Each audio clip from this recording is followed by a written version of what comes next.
સુઘરી ઉઘરી નહીં પણ એટલે શું? સુઘરી એટલે હારું ઘર બાંધનાર. અને એની સિસ્ટમ છે. આજે જેમ હક પણ કરવો હોય તો સુરતમાં મકાન જોઈએ, દેશમાં જમીન જોઈએ. સાચું ખોટું? સુરતમાં મકાન જોઈ અને એ પાછું મકાન જોવે ક્યાં એરિયામાં કેમ છે, ખેતરે ક્યાં છે, મિલકત જોઈને દીકરી આપે છે.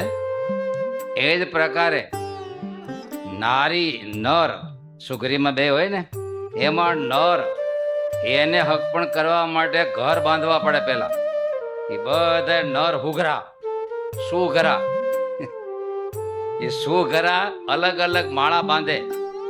પછી ઓલી સુઘરીઓ બધી આવે અને સ્વયંવર રચાય. સ્વયંવર કે કોનો માળો સારો છે, પછી એના બાંધનાર એ પ્રમાણે લગ્ન કરે. મકાન બાંધવાનું કોને? ઉઘરાય નહીં, સુઘરાય.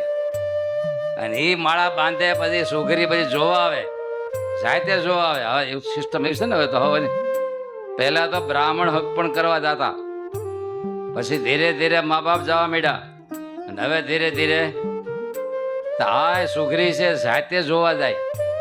દરેકના મકાન જોવે, કેટલા ઓરડા છે, કેમ છે, કેવો માળો છે, બરાબર છે ને. સુઘરો છે ને, હુઘરો નથી ને પાછો. અને પછી એને સિલેક્ટ કરીને એની હારે સંબંધ બાંધે.